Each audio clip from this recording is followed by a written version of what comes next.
Hey bees, I'm Marie from Humblebee and Me, and today we are blending up a batch of a sort of impressive sounding, but very easy to make, Apricot powder to foam facial cleanser. So when you call something powder to foam, it kind of sounds like a magic trick. But it's not really. All it means is that the bulk of the product is powder, and then it contains something that makes it foam when it gets wet, and so that thing is a solid powdered surfactant. So it's already a powder, we dilute it with some other powders, and now we have a thing that when it gets wet, it turns from powder into foam. So voila, not actually magic, but still very cool. So the bulk of this cleanser is a blend of two different soft clays.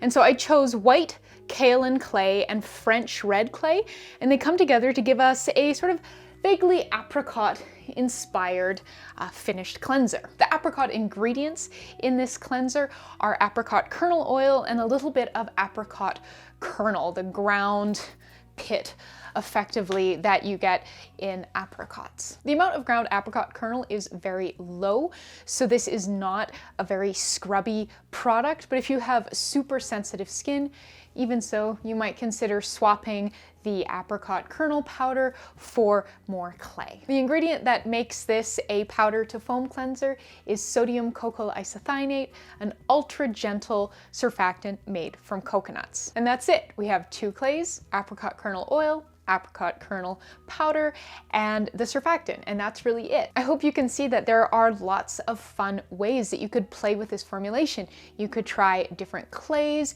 you could try swapping the apricot kernel powder for a botanical. There's a lot that you can do to have fun with this because it's dry. We're not worried about preservation, as long as you keep it dry throughout use.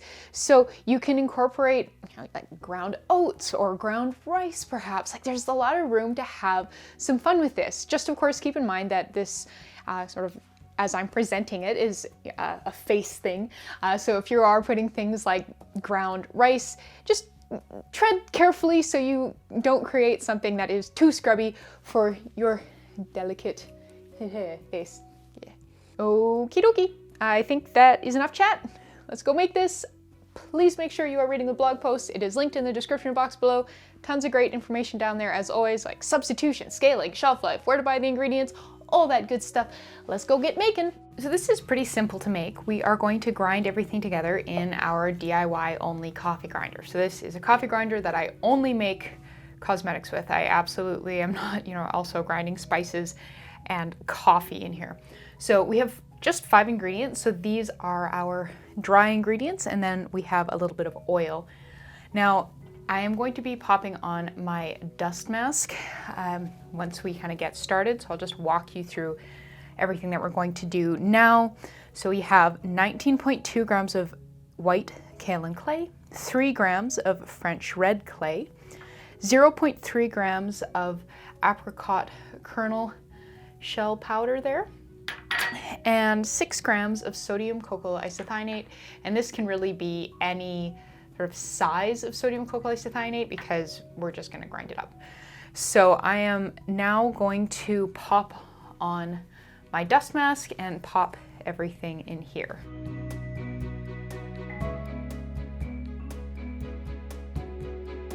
So up next, we're going to weigh in the apricot kernel oil. So I'm actually just going to pop the whole coffee grinder right on my scale, and I'm going to use a pipette here to scatter 1.5 grams of apricot kernel oil over kind of the surface of all the powders. So up next, we're going to grind everything together. So I've got a bit of cling film here, or plastic wrap. I'm gonna pop that over top of the grinder, and then we'll put the lid on over top. And so what this does is it really shrinks the volume of the grinder. It removes the whole lid from play down to sort of the edge of the lid, and so we get a much more confined area, and it grinds much more quickly when we do this. So I'm going to pop my dust mask back on. We're generally fine to not have a dust mask on while we are running the coffee grinder, but I am going to be taking the lid off after blending for a while, and then I'm going to be stirring around with a spoon down to the bottom to make sure that the drops of oil are incorporating and that everything is uniform. And once we take the lid off, it should come across on camera. You'll see kind of a poof of powder, and so that's, you know, really when we need the dust mask.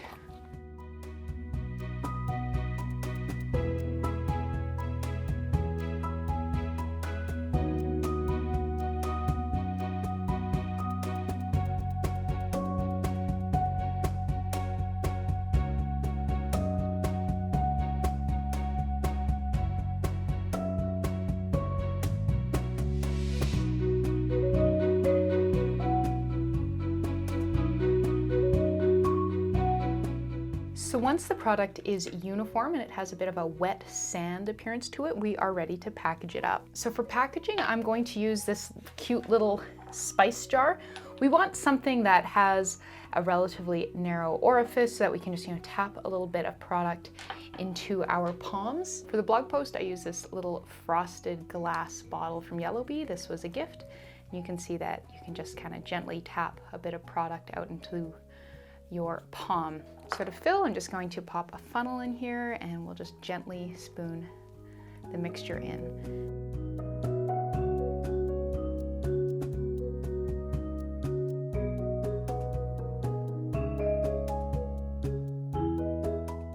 So for a bit of a use demo, I just have a bowl of warm water here. So we'll just pull the topper out of here. You know, if you had a jar, if you had a bottle that had a powder shaker, that could also work really, really well.